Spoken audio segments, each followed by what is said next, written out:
Hello students, आप सभी का हमारे इस यूट्यूब चैनल में स्वागत है। स्टूडेंट्स, हम intermediate mathematical methods for economics का पेपर सॉल्व कर रहे थे और क्वेश्चन नंबर 2 पे पहुंच चुके हैं। ये demand function is given by, ये हमारे पास where y equal to 0, p greater than 0 and p is the price, x is quantity and y is income.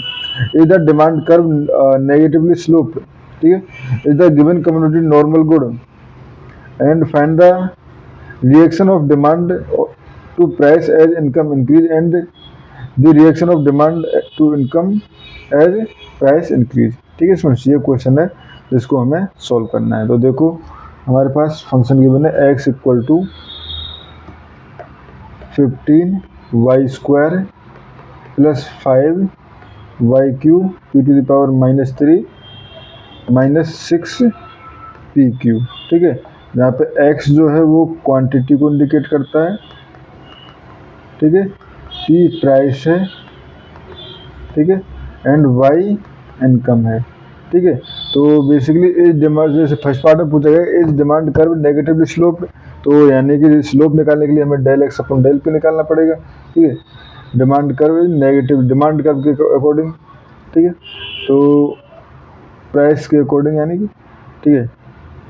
तो यहाँ से हमारे पास हो जाएगा del x upon del p equal to, अगर हम निकालें तो y तो एज ए कॉन्स्टेंट ट्रीट करेगा, ठीक है, तो पहले टर्म तो 0 हो जाएगा, इधर 5pq और हो जाएगा 5y³ -3 आ गया और हो जाएगा y टू द पावर -4, ठीक है, -18p²।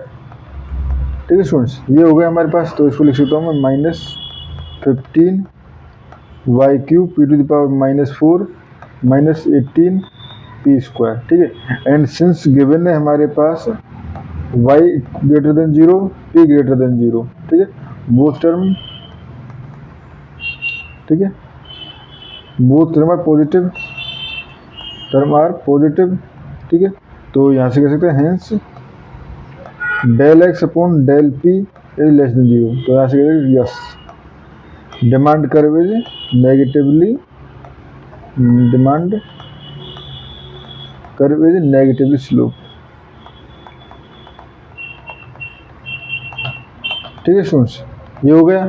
इसके बाद is commodity are normal good, second part is commodity normal good, तो हमें del x upon del y निकालना पड़ेगा। Del x upon del y अगर निकालें तो पहले ये हमें del x upon del y greater than 0 है तो नॉर्मल गुड होता है, ठीक है।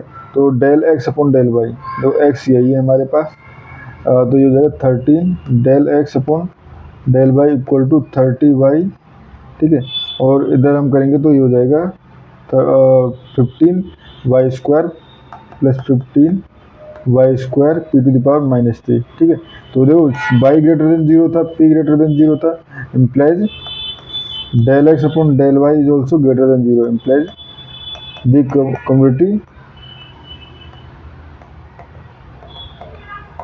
Is are normal good. ठीक है स्टूडेंट्स, ये हो गया। इसके बाद आ जाते हैं हम थर्ड पार्ट पे, जो है हमारे पास reaction of demand to price as income increase, as income increase. ठीक है, तो basically this is cross partial derivative निकालना पड़ेगा, या हम कहें del square Y upon, so del square x upon del P del Y. ठीक है, तो देखो डेल वाई के करस्पॉन्डिंग निकाल रखा है, डेल पी के करस्पॉन्डिंग इसको हम कर देते हैं, तो ये हो जाएगा हमारे पास डेल पी करस्पॉन्डिंग करती है 15, ठीक है, पी की करस्पॉन्डिंग कर रहे हैं तो वाई वाली टर्म तो 0 हो जाएगा। ठीक है, तो यहाँ से ये माइनस आएगा तो -45 हो जाएगा इधर, क्योंकि -3 आएगा तो -45 y² p to the power -4 which is less than 0 as y greater than 0 and p greater than 0। ठीक है, ये हो गया।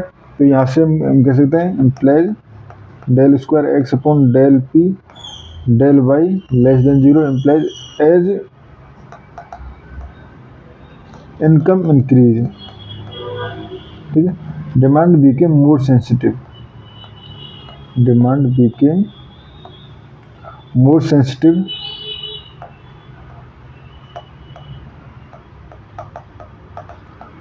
To price decrease, to price decrease. ठीक है स्टूडेंट्स, और इस क्वेश्चन में हमें इतना ही करना था। ठीक है, या हम कहें reaction of demand to price as price increase is less than 0 है, तो सो एज प्राइस इंक्रीज, ठीक है, price increase the positive effect of income on demand weakness. ठीक है स्टूडेंट्स, और इस क्वेश्चन में हमें इतना ही करना था। Thank you.